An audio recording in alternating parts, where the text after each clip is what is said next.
Looks like we're live. Oh, we're live already. Wow, it doesn't take long. Wow, cool is that? How cool is that? Hey, Sue Moses is here today. I am so excited to have Sue here because she is one of my very special friends. We have been connected now, actually, since I got into ClickFunnels, which was It's like last. a year now, I think, isn't it? Well, it's pretty well nigh on to, yes, last February. Yep. And we have been connected and watching each other's journey. And we were in the same groups of Doug Boughton, and now we're in the OGAC group. Anybody who doesn't know what that is, One Group Away Challenge, where we learn how to use our Facebook groups. And Sue is a specialist and an expert on showing us how to use.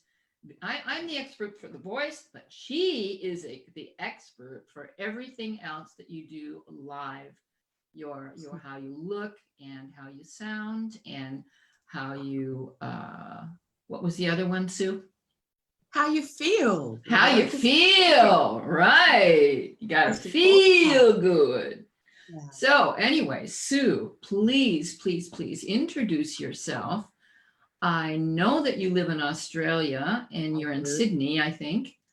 Yeah. And so please introduce yourself. Tell us about yourself and how and what you're doing and your background. So we're all excited and ready to hear. Okay. Thank you for the introduction and the invitation, Judy. I appreciate that. And yes, I live in Sydney, so it's summertime and it's fairly early in the morning here. Not ridiculously early, just a little bit early. Yeah, it's 8 o'clock, right? So 20 after 8 or something, 10 after 8 in the morning? Like that. Don't pay any attention to the clock. It needs new batteries. Okay. But isn't it amazing? It's 10 after 10 in the evening. Like this is just like this is global, Sue. Like this is really global, right? That's the thing that I love about it. It's just and how deep the connections you can make as well, you know, with people from all over the world. It's the new way of having a pen pal, you know. It's like these people that you can genuinely form a very, very deep affection for just from talking online, a bit of messaging, some Zoom calls, and you know, having shared interests in groups. It's just wonderful. It's wonderful. And the fact that you can run a business off it as well is definitely fabulous, but it's the depth of connections that come first. And, exactly. Yeah, the ability to have a business and earn an income is secondary to that. And so tell me your background. What did you were on TV, or you worked in a TV station or something? Tell us about your background. Well, you know, I've had a few decades walking around this planet. I've got a few decades under my belt. You look absolutely smashing, girl. Oh, wait, thank you. I shall pass that compliment along to my mother. As do you, sweetie. I think that's, you know, when you're a performer, you do tend to take a bit of care of yourself, and that helps. But gene pool. Yeah. I think we don't. I to tell you the honest to God truth, when I see other women my age, and I think to myself, there's something wrong here because they're old. I'm not. You're not. Yeah. Yeah, comes from the heart too, doesn't it? Yeah, I think as performers, we have a different mindset. Yeah, you know, we have a completely different outlook on the world and how we live, how we think, how we carry our lives out. Like, you know, we take care of ourselves probably because we're a little vain, right? And so yeah, well, absolutely. There's nothing wrong with that. There's nothing wrong with that. So, but so my first proper career was in broadcast media as a television presenter. What's like what broadcast? We call it there's print media, which is newspapers. Oh, okay. And then there's broadcast media, which is something that's transmitted, broadcasted. So that's television and radio. And these days, it also includes social media, going live. That's, you're broadcasting, you're doing a broadcast. And when I first started in television and radio, would take days of planning, several highly skilled technicians, and an amazing array of equipment. We can now do with this and a decent Wi-Fi signal, which is something I struggle with at my house. Is quality Wi-Fi. So it's phenomenal, the power that everybody has now, and it does facilitate this global connection. But that's where I learned my skill set, was in my first proper career as a TV presenter and a radio announcer. And I had a host of specialists in the production area, so lighting, sound, direction, makeup, wardrobe, set design, all of these people whose jobs it was to make a television show look great, of which I was a part of. So I picked up a lot of things along the way. And as I sort of transitioned out of full-time motherhood and a failed marriage, then trying to find some joy in a next career, and failed. It was at the same time seeing the rise of video on social platforms, and thought, there's definitely a need for somebody who knows how it works and how it feels, to help others to feel better about it, and to do it so that it looks good and it attracts people to listen to you, and to listen to you for longer, and hopefully connect with you, and turn into a client or a customer. So that's my background, that's my why. And essentially that's why I'm here. So you have 2 boys, is that correct? Yes, I've got 2 boys. I've got a 15, nearly 16-year-old, and a 17-year-old as well. So they're simultaneously the great joy and the great challenge. Yes, I know what you mean. So do they live at home with you? Yes, they do. Yes, they do. Okay. So there's never a dull moment, right? There's never a dull moment. Yes, never a dull moment. But so I one of the things that I sort of saw watching people talking online in business groups and things about the challenges of video, is how so many people don't want to do it, or they've tried to do it and then they stop, because they feel that 2 main problems. They either have a lack of confidence, or they have too much self-consciousness. And 2 very different things that have a bit of crossover at the same time, and they stop us from shooting for our goals. So these are all things that I had to conquer in my early days as well. And there's definitely a few little switches in our brains that I can help people to turn on and off as the case may be required, to help them feel better, or to break through the initial discomfort that comes with seeing yourself, watching a video back, or from putting yourself out there. Because seeing yourself back in a video, it's very, very confronting. I mean, we usually, Judy, we're usually our own worst critics. Anyway. And so you then give us that opportunity to review ourselves in full glory, to sit back and truly observe ourselves and see ourselves as other people see us. And it's incredibly confronting. But at the same time, if you want to get better at anything, whether it's playing golf or swimming or being on video, you have to review your performance and see where you excelled, and see where you have weaker points, and that's how you then get better at what you do. Same with singing, right? You have to. I tell all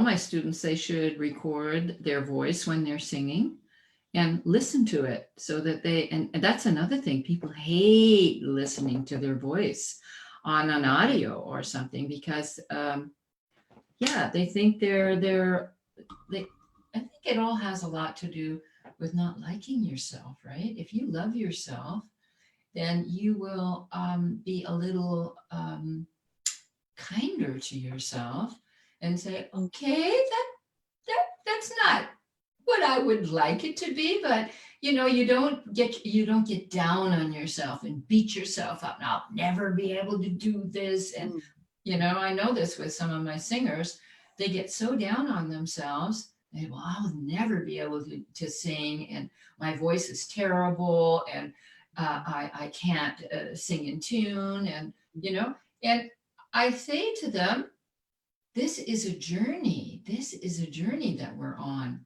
All of us will never, ever, ever be perfect. We don't There- start out skilled. Like there's 4 levels of learning, of competency, Yeah, and we have to move through them in order to become the person or the performer or the athlete that we want to be. And there's pretty much no shortcut. But review is a very important part of the yeah. process. Mm-hmm. And there's a technique called appreciative inquiry, Mm-hmm. which is something that I learned about when I was doing a master's in communication.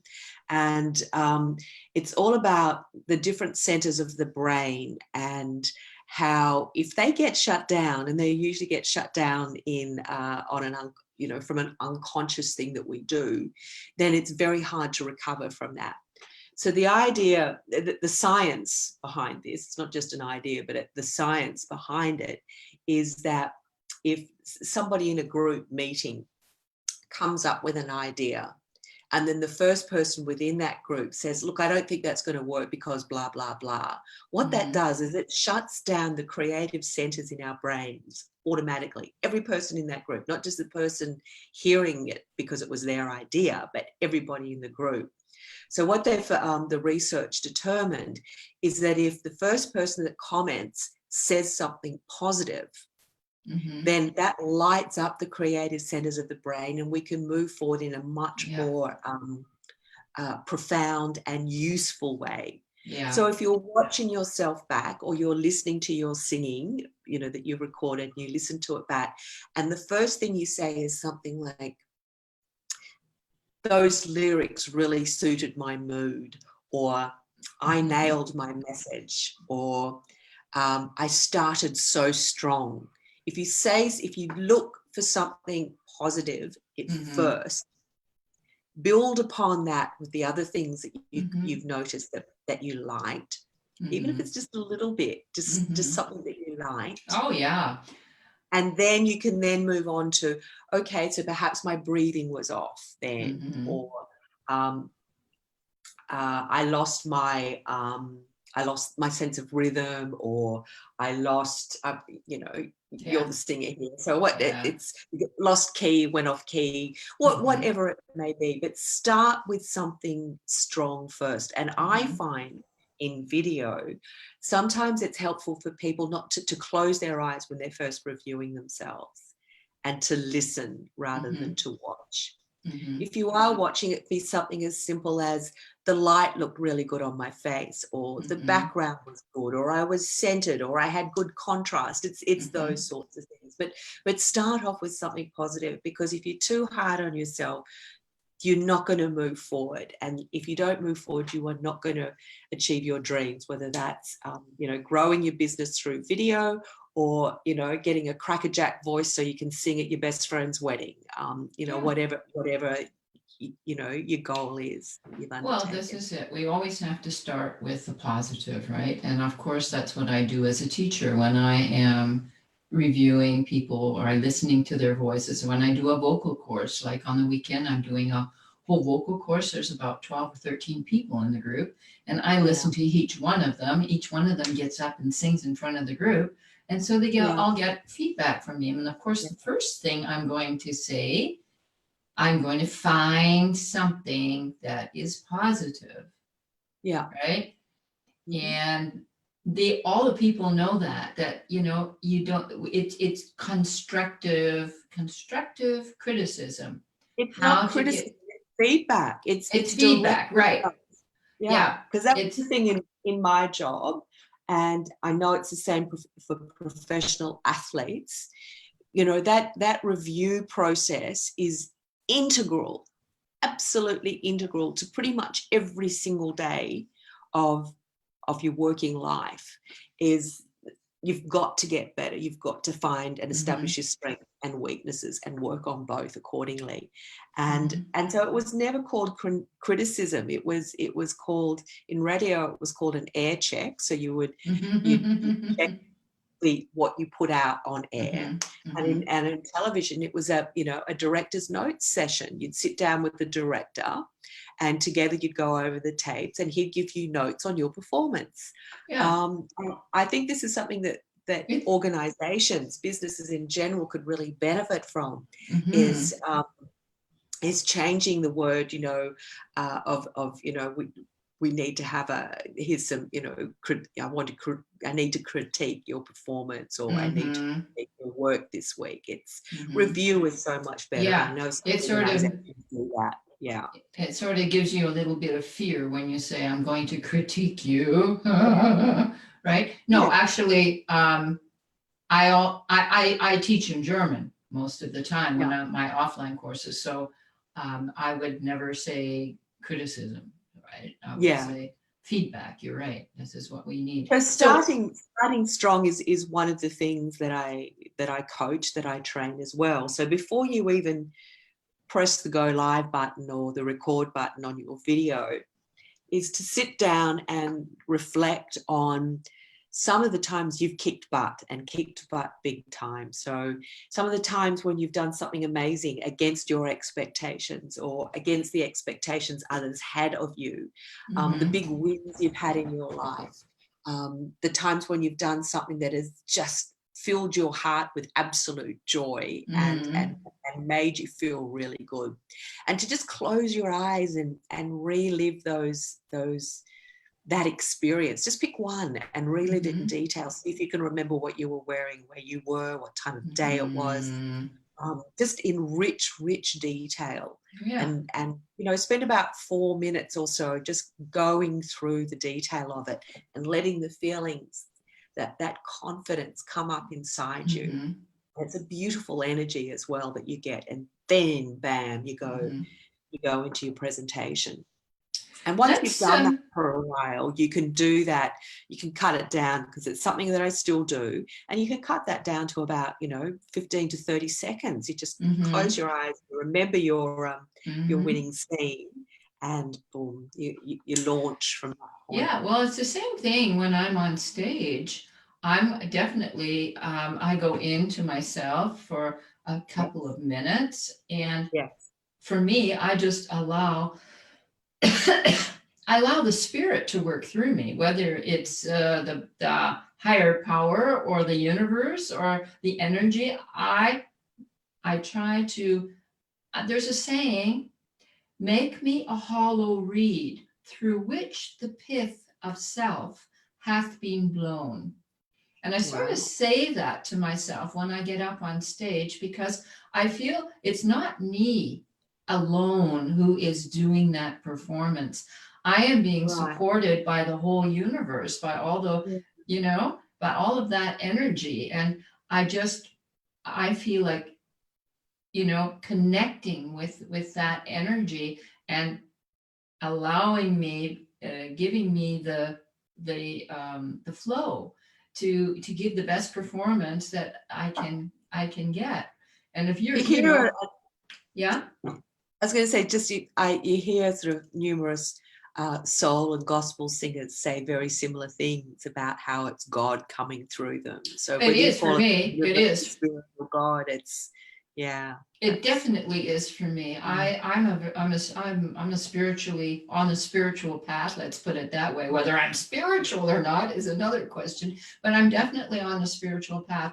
And I notice that I can almost hear singers. If I hear a singer, I can almost hear if that person is connected to the, because You know, this is what I tell singers, and I'm sure that you're going to say the same thing. What makes somebody really, really get all of that interest for their video or for their performance on stage, and somebody else doesn't, Mm, right? mm, So mm. I think there are, I'd like to ask you what you think about that, because I think there are several things that play a role when you are on video. It's very similar to being on stage. It's very similar to being on television, right? It's very I similar. Yeah, for me, and this is the thing that I teach as well, it's particularly relevant for people who feel self-conscious as opposed to a lack of confidence, but people who Mhm, feel overly self-conscious, is you're not thinking about yourself, you're thinking about the person watching you. mhm. You're thinking about the person you're wanting to help, the person, if you're singing, and I guess probably the best word is the person you want to touch, because whether you're performing Exactly. or whether you're coaching somebody, it's the person you want to impact. So you're Right, thinking about them, right. and you're thinking about how they're going to feel if you can be, if I can be good enough Mhm, in my presentation to impart and impact them with what mhm, I know and what I believe will help them on their way to achieving whatever it is that they want to mhm. achieve. So Yeah. that's it for me. Yeah. Yeah, I think a big problem with most people is because they don't really like themselves, they would prefer to be in the back row. It's it's more like forgetting what people think about you. And now this is something that I work on with my students, is to get out of your comfort zone and Yeah. don't give a Yeah. what somebody else says, because when you get up there on stage and what's the thing that people have, they're afraid. They're afraid. Why are they afraid? They don't want to be criticized. They don't want to be rejected. They don't want to be made fun of. They don't want to be made a fool of. They don't want to fail, right? And there's nothing, for example, with singing, there's nothing that is more close to your soul than standing up there and singing. It's like you're naked, right? Everybody Yeah, can see, absolutely. everybody can Yeah. see who you are. So you better well just say, okay, guys, take me or leave me. If you don't like me, it's okay. I'm not here to please everybody. And a lot of people, when they're going on video, they are afraid that they're not good enough. And that Mm, comes from not mm. loving themselves. And that's a big, big part of It's my work, is Yeah. as a Louise Hay teacher, is to help people to start to believe in themselves. Yeah, Because once they're you very much self-belief. It's self-belief, and knowing that what you have to share is valuable and will help exactly. people. So it's don't focus on what you're doing. It's focus on what you're saying and who you're helping, who you're touching. Yeah. That's important. And the other thing that I also like people to remember too, because a number of people say, "Oh, look, I don't want to.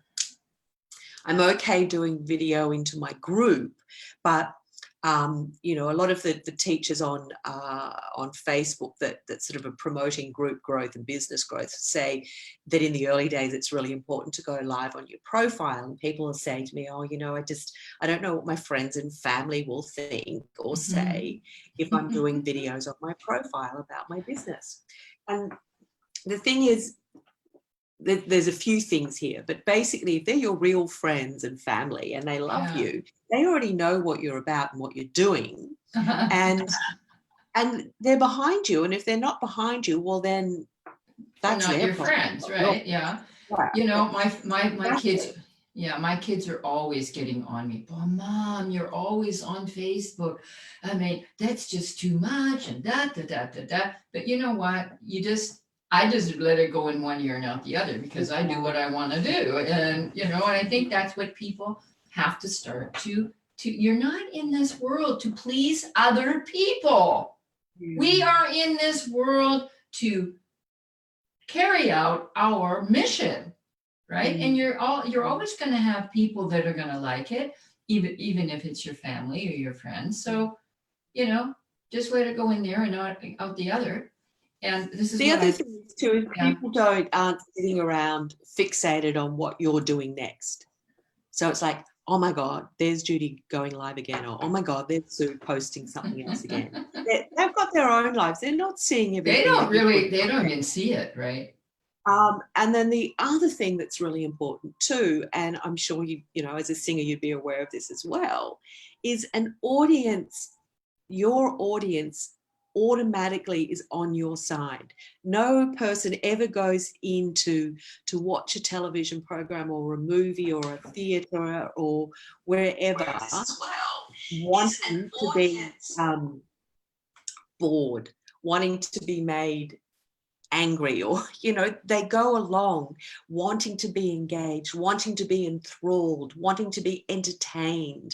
You know, they're on your side immediately. Exactly. So Right. if you can ride that wave of their gratitude, or like as a singer, if you're in a theatre or they're there with you, if you come in on that wave knowing that they're on your side, that helps. They're not sitting there with arms folded waiting for you to disappoint them. Unless you're a jazz musician, you're always waiting for the jazz police. You know what the jazz police are? What's she doing? Well, that she didn't get that scale right, you know.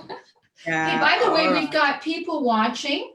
I want to say hi to Mike Whitehead from Vegas, Las Vegas, I guess. And Ann Las Charlotte, Vegas. she says, hi, there's a skill to do good videos, just to know where to look.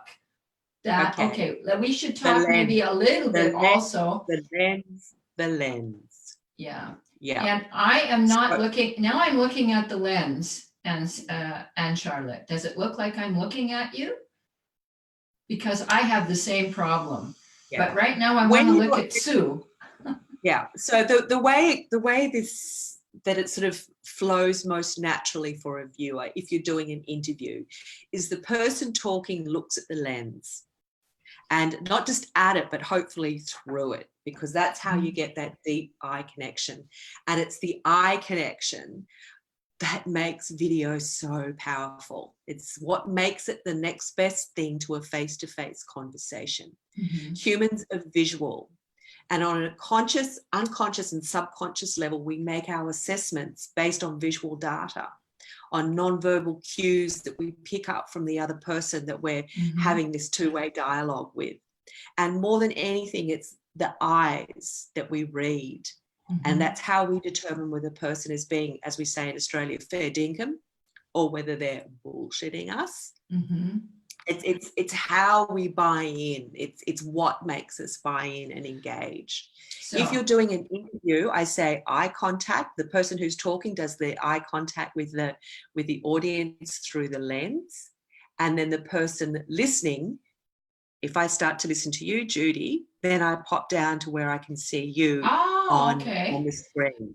But so, when you are speaking, you're not looking at me. You're looking at directly at the lens, right? At the lens, because then it feels to you as a listener like I'm looking at you. Yeah, and when I'm looking at you, if I'm speaking like I'm speaking right now, I'm looking to the side. So now, this is just for Ann Charlotte. Ann Charlotte, I'm now looking into the lens, right? Yeah. But I can't look at Sue at the moment. I'm only allowed to look into the lens. Is that right, Sue? Am I saying it right? Yeah. Right? Yeah. Can you see that I'm looking into the lens right now? Absolutely. Absolutely. Okay. And now when Sue says, and I can look at you now. So when you're speaking, right? So I'm talking. So what I do when I'm talking is it's mainly to the lens, and then every now and then I'll have a quick look down at Judy and see that, yes, she's nodding, or she hasn't gone and put I don't quite understand that point sort of look on her face. And then I go back to looking at the lens. So that's the rule that fits best with the model of human communication. Is the person talking has got the lens, the person listening is looking at the person talking on the screen. And that takes getting used to, right, Sue? Because I really have trouble myself to not look at you right now. I'm looking right now into the lens. Yeah. And I really, really want to look at you and I Yeah. can't. So you have to practice just looking into the lens, right? Yeah, but your peripheral vision will see that I'm still there. Yeah. And as I said, it's like you can just quickly flick your eyes down, almost as if you were in a, as you would if you were in a conversation with 3 people, and Yeah. you'd be talking mainly to one person, but you'd be occasionally then looking to the other person to make sure that they're still listening or don't have a question, and then, you know, sort of Okay. going back. It's like I like to think of it if in those situations as if you're in an interview with somebody, like a job interview with somebody, and it's not just a one-on-one. There's maybe a panel of people that are talking to you, in which case there's usually one person who asks the question, so you talk to them. But you will also occasionally move your eyes to make sure that the other people Yeah. aren't feeling left out, or that Yeah. they're engaged as well. So let's go into a little bit more of the techniques now. For example, how, like some people are going to sit really way back, and I see that you're sitting right at the front of your Yeah. screen. So do you suggest looking, having your face quite close to the screen? I like to lean into a conversation. The other thing to remember is, and this is something I say, is like video is recorded and seen in so many different capacities these days. But and this is a problem that some of my corporate clients encounter, is they have budget and they want to do something really good to go on their website, and they know that it's going to stay there for probably a year before they update it. So they don't mind spending, you know, 5 figures plus on getting a decent job done. But what they do is they hire these fabulous production companies that make these beautiful things, but they're still following rules of production that are more fitting for widescreen TVs and cinema. And the majority of people watch video on mobile devices. So screen sizes this size, or if you're lucky, iPad size, but the dominant source for watching videos is phone. So you have to think, how big is the screen? Yeah. How big is your, you know, and if you're doing a Facebook Live, I always suggest you do it this way, because then you'll be full screen. If you record landscape and people are watching it, you're only going to be this big, or your screen's only going to be this big. Yeah. And then if you're sitting back in the shot, or you've got like a complicated background in the shot, then you're only this tiny speck. And the most important thing about video, the most powerful thing about video, is the eye contact. So if you're only this tiny thing on the screen, how tiny are your eyes? Yeah. You know, Yeah. So is this good, Sue? Am I close enough? Is that good? I like, see, at the moment, you're taking up probably at least 50% of the screen. Okay. And that's what you want. You don't want to be taking up less than a third of the screen. You know, somewhere around 50% is great. Okay. But some people I see, they're sort of, and for YouTube it's a bit different, because, you know, they're, I was gonna say, because is the landscape view. Yeah, because I noticed, I tried doing a video landscape so that when I put it on YouTube, but it didn't really look good. So probably we have, if you're going to do something for YouTube, looking at the screen, looking at the lens, if you're going to do something for YouTube, then you probably have to record it on YouTube. Is that correct? Like, what happens if you want to record on Facebook? There are a few editing apps where you can record in landscape, okay, and then you can edit it for Square to put on Facebook and Instagram, and then, you know, likewise keep it in landscape to go up onto YouTube. So there's a few like that. If you're going live, then you're going live, and you just have to accept that if you want that content to go onto YouTube, you're going to have to record that separately. Okay. Or you're going to have to make the sides, the black on each side, make it maybe have a background or something, so that it doesn't... and that's sort of getting a bit more complicated and technical there, and at this point, you know, we want to make it as easy as possible. Yeah, exactly. Okay, the next point that I'd like to ask you, what about makeup? Like I see a lot of people on Facebook. Now, this is what I notice, right? I'm a performer, I'm very visual. Yeah. I when I see a video and that person has some makeup on, they're looking looking a little bit snazzy. Usually I can see, oh, this person's really professional. Rather than no makeup, the hair looks like it's somewhere or other. Like mine, right? But I noticed that, not that you just have to get dressed up at each time you do a video, but I noticed that some people who don't wear, it's the same thing. You would not be allowed to go on television if you didn't have any makeup on. They take you into the You wouldn't makeup. show up for your best friend's birthday party not looking nice. You wouldn't show up for a job interview not looking nice. You wouldn't show up for a date not looking nice. It's like, if it's your group, it's somewhat different, because this is a collection of people who have been drawn to you for a purpose, and there is a familiarity there. But this is a phrase that I come back to a lot, and it's not my quote, and I think it was Marilyn Monroe, but I can't swear on it. And it's to never underestimate the authority that comes with glamour. Exactly. I believe that 100%. Yeah. Like if I see some, yeah. So the other thing, and this is really, really, really, really important, is a year ago, 2 years ago, there wasn't a lot of video on the news feeds. Not many people were doing it. Right. So you could sit in your car with your sunglasses on, looking down at a camera and do a live, and people would tune in and watch it. Right now, every 2 seconds, I get an alert on my phone that somebody is going live. Okay. It is a crowded, noisy space. Yeah. Now, it's all very well for people to say content is king. You've got to produce content. You've got to produce content. Content might be king, but engagement is queen. And she rules the house.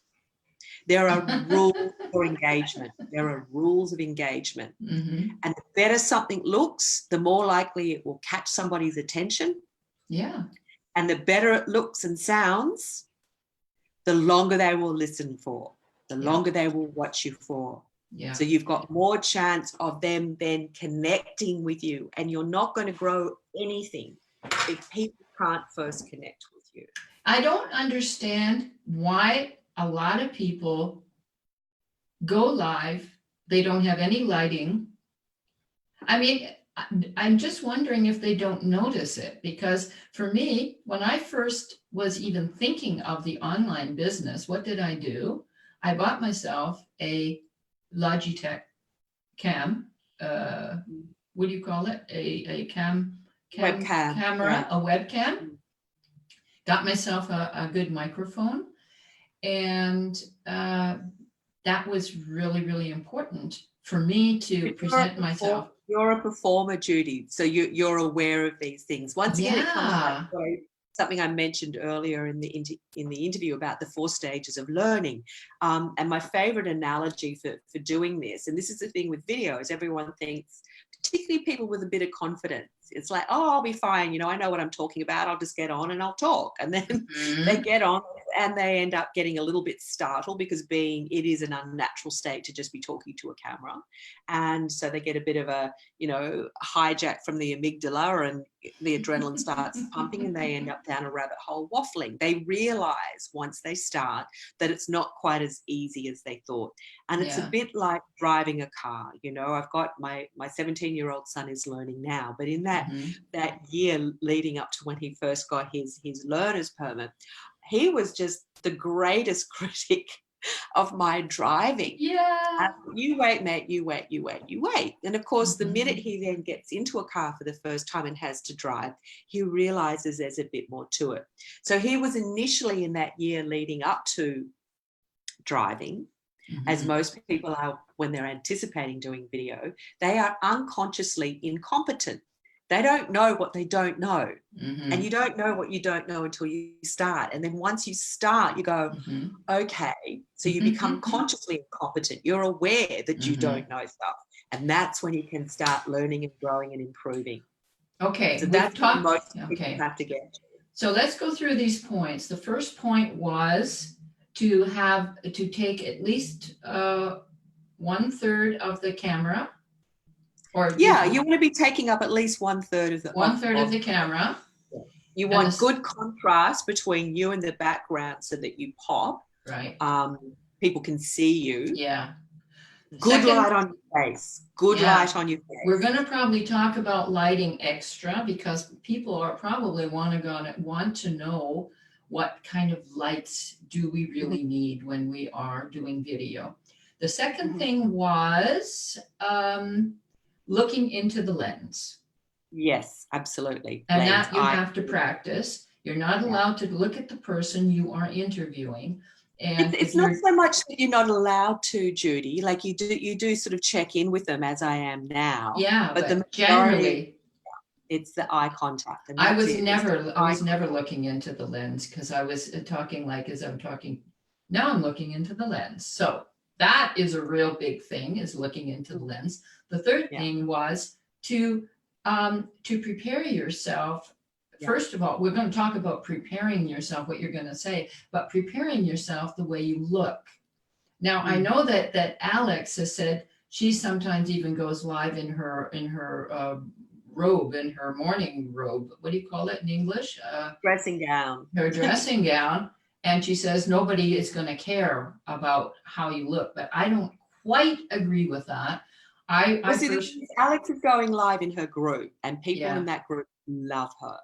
And there's nothing wrong with going live in your group in your dressing gown. I'd put on some lipstick and I'd do my hair. I'd at least run a brush through my hair. And that's also comes down to the contrast, because you do, like, a camera will suck your energy. So you have to animate a bit more than what you would if you were just having a regular conversation with somebody, because otherwise you just like this static being. Yeah, you would just talk like this. Hi, Lynn. Right? So you just need to move a bit more. But the other thing that it does is it sucks color from you. So it's the thing that a lot of people who go into a television station are surprised by. So if they're sort of like an outside expert on something and they come into a television station to record an interview, they're stunned to see how thick and heavy the makeup is. And that's because all of that lighting washes you out. Yeah. And once again, if you're only being seen on this tiny screen, you need to draw attention to your eyes and to your mouth. It just, all of these little things help. I mean, sure, as Alex said, you don't have to, but she's coming from a position of power. She has a great group at the moment. She started doing video when it was still, it wasn't quite so noisy and cluttered. You could still get a bit of cut through. And she has incredible animation as well. So she has great energy. She really does. So it also depends on what is your area, what is your 100%, right? Like, I was watching another vocal coach and he was so excited, and I'm thinking, if I were a singer, I would want to see something more relaxed. So because that's what it's all about. It's not about, being tight and being, and then I watched another vocal coach and he was all very relaxed. And I think it all depends what your expertise is that you are wanting to get to your audience. Do you want to get this high vibe?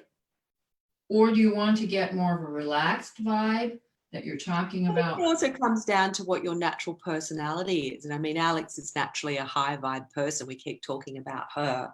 And maybe also that other vocal coach, the high energy, maybe that's his natural state. And that is the wonderful thing about, connecting on Facebook with video is there's like 4 billion people on the platform. So there's all sorts of people. So it's a case of being yourself, being authentically you. I think that's adding a bit of innovation and getting enough stuff out there so that enough people, you eventually end up attracting the people that resonate with your style of vocal coaching. I think that we're coming to also a really important point. Back to the lens. I think we're coming to a really important point is being yourself, being authentic, and even still at the same time to be able, you don't want to relax so much, like, your voice is cracking. I hear a lot of people on a couple of Facebook groups.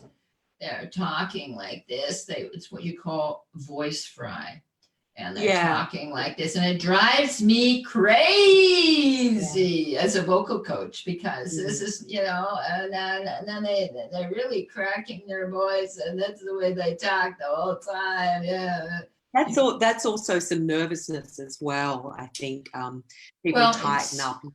It's also not having you gotta, when you're speaking, when you're singing, you have to have a sense of body tension, like, or when you're an athlete, when you're a sports person, you wouldn't go to and play tennis like, oh, there's the ball. I just missed the ball, right? Oh, you're ready, aren't you? You're ready. You've got your gestic in your face. Focus. Eyes are excited. Focus. Yeah, and then you're excited, and you've got that body, that would you call it tension? Is that what it's called in English? Body tension. Quite possibly, yeah. Posture. Yeah. You gotta have, you don't want to be like a slobbery noodle, Yes. and that, of course, helps you to project with your voice. And now we get to the area that to sound good also has a lot to do with articulating. I notice the way you speak. You speak very clearly. You open your mouth, you let your jaw down, and you really articulate, right? That's the radio training in me. Well, yes, but it's really necessary. People talk like this, and then they start cracking with their voice, and so I'm going to turn them off right away. I'm going to talk like this, or they got the talking. Oh, don't do it! Stop! Well, I'm just trying to show our listeners, whoever's listening here, and Charlotte, slobbery noodle. Yeah, right, and Charlotte. And we've got Isabel Bodensee. Hello, Isabel. And we also have Delilah. Delilah's also here, and Mike had to run. But this is really, really important, guys. If you're listening, as far as the voice is concerned, you have to articulate. And if you are sitting there with the right kind of posture, you're going to get past this. Yeah, this voice fry. It's also important too, Judy, as you mentioned before, it's the global audience that we can have now. So, you're Canadian, who's a Canadian born person who's spent decades in Germany now. So I'm an Australian, and, it's like we all have our different accents. So if we're not articulating clearly, it can be a bit harder to communicate effectively with people the other side of the world.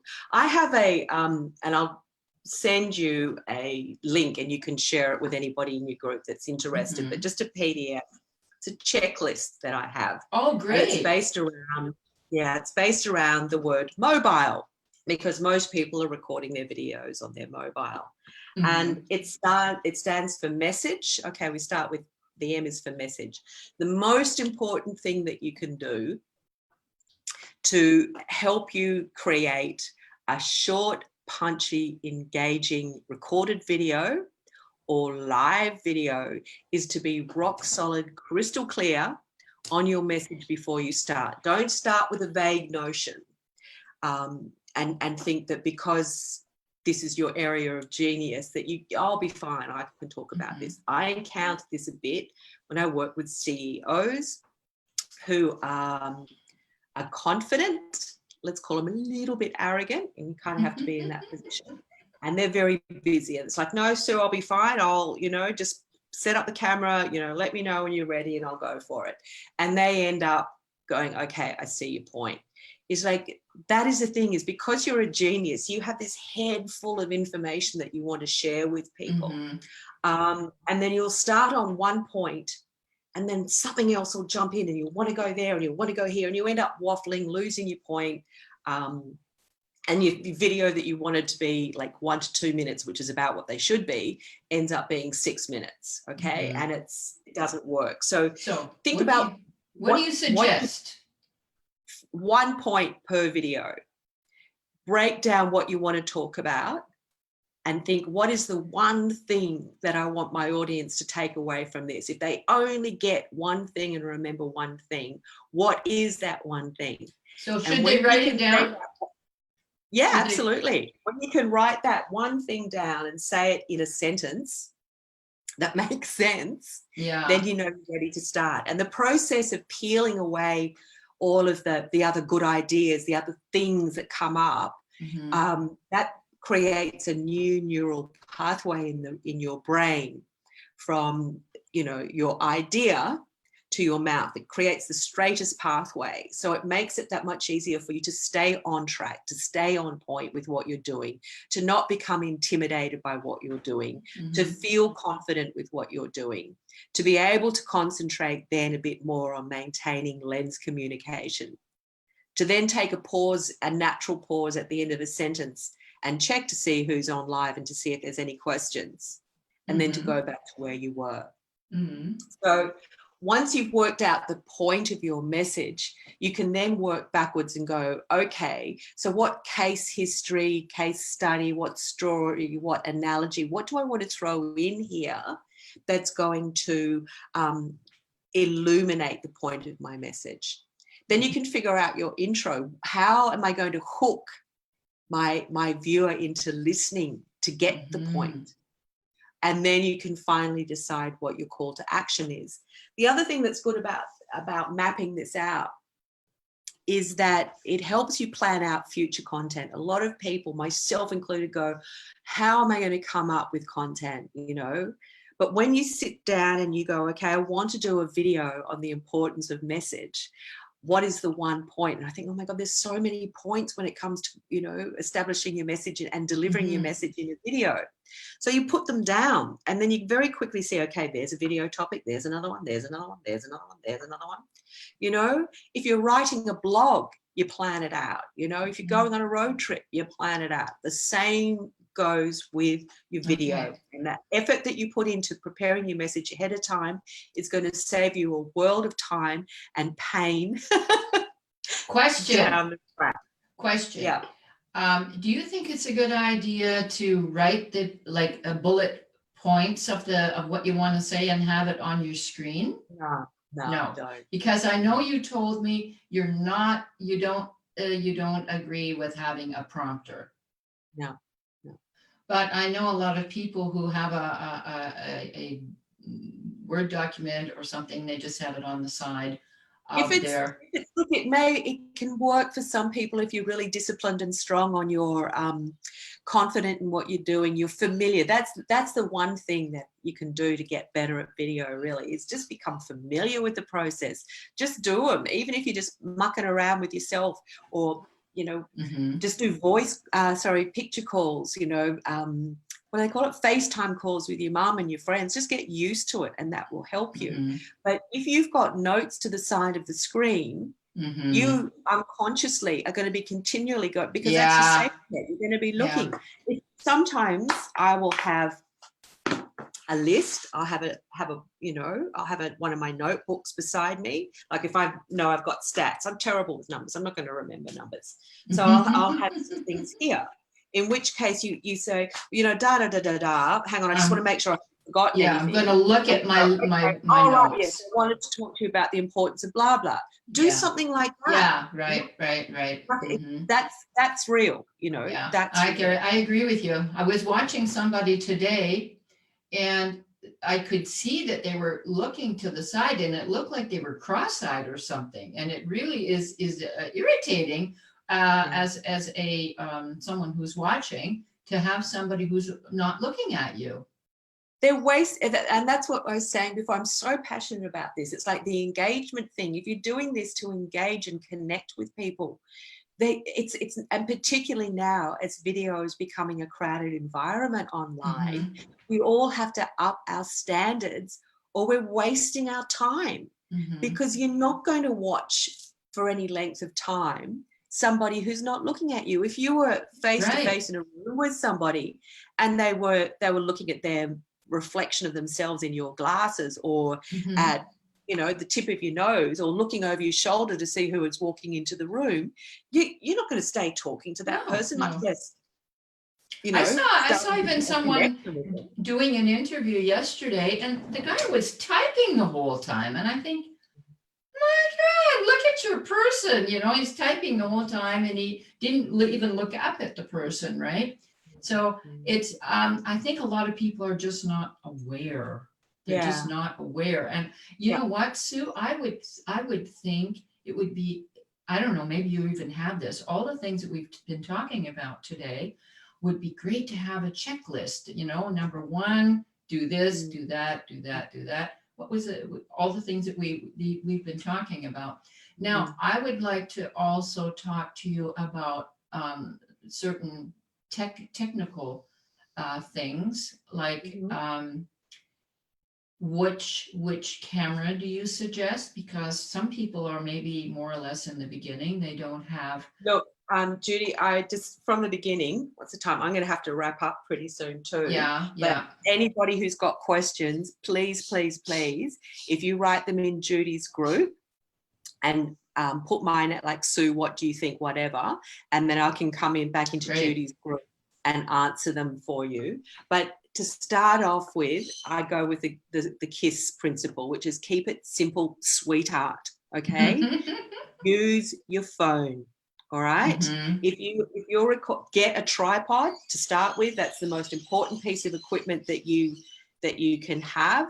If you don't have a tripod, you can get a little plastic bag full of flour and use it as like a little bean bag and sit your camera there. Make sure that you have an eye line to the lens of the camera. This is something that I see a lot of too. Let me just do this and demonstrate. People doing their videos like this. Yeah, yeah. Okay, nobody likes to be looked down on. No. So it narrows your eyes so people can't see your eyes. But yeah, to Yeah. keep it simple, have a stable shot on your mobile phone. Try and have it, sort of like not quite full arm's length distance from you. And then that audio, if you're in a smallish room, should be enough to pick up decent quality audio. When you're just starting, just don't worry about getting webcams, don't worry about getting lights, anything like that. Just situate yourself, because where I am at the moment, I've got a ring light on one side over here, and on the other side I've got natural light coming in from a window. So if I didn't have my ring light, I'd just pivot my laptop so that I had the light coming in from the window. Yeah, that's really important to have the light shining in your face and not behind you, because it makes it dark, right? Yeah, And that's there's all sorts of reasons that people do that. And once again, we can pick up this do another interview in a couple of weeks if you want to, Judy. Oh, definitely. This is just amazing. As well. But yeah, there's lots of different little things that all come together. But if there's one point that I have that I'd like you and your group members to take away if they're using video, if you want to do video in 2020, and you're going to have to lift your game. If you haven't started, you're going to have to start high. And if you have been doing it, you're going to have to lift your game to get cut through, because there's just so much of it out there.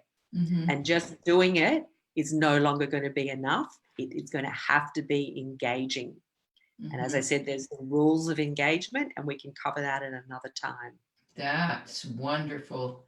Absolutely amazing, Sue. All of this information is so, so, so valuable. And if you would like to put an opt-in or a freebie where people can sign up for your group Yeah. and to get in touch with your information, maybe they even want to hire you. Yeah. That would be, I would love to have you put your information in the group and, Thank you. you know, That's really lovely of you, Judy. I'll definitely oh no, come into the group. that's the Yeah. least I can do for you coming into the group and taking up your time. You're under time pressure. I can see it. Yeah, I know. Yeah. Okay, let's wrap this up. Thank you, thank you, thank you, Sue Moses. Look at you and your beautiful eye contact. That was very well done. Thank you, thank you, thank you. And it's just been amazing to have someone who is so professional and really knows what they're doing and what they're saying. I love that because I just love it when people really know what they're doing. So I would love like that, don't we? I would love to have you come on again because I'm sure, you know what I'm planning, Sue? I'm planning on doing a 30-day challenge, live challenge in my group where the people Right. can go live every single day and practice going live. Because I think it's not only important because they're going on video, but it is also important for their confidence. And that's going to be that's going to be the topic of my next 5-day challenge is singing and speaking with confidence. So we're going to connect that. Okay, that's it. And the thing is, as you know, is the more familiar you become with the unknown, the less scary it is. So the more familiar you become with the whole process of setting up and going live, and the easier it. Right. And then you can concentrate then on improving your techniques and making it more. Okay, Sue, I'm not going to hold you up any longer. Thank you so, so, so much. This has been so amazing. Yeah. And we'll be talking. Oh, I won't be here tomorrow, by the way. We're also in a group together, and I'm not going to be here until later. So I don't know if anybody, do you have, we'll talk about that later. Yeah. Folks. Okay. Okay. Thanks so much. And if you have any questions out there in my group, please put them in the chat and Sue will come back and answer any of your questions. So will do. Thank you, everyone, for being here. And we'll look forward to having Sue again on our Wednesday wisdom interviews. Okay. Okay. Good night and have a good day, everyone. Have a good day. Bye-bye.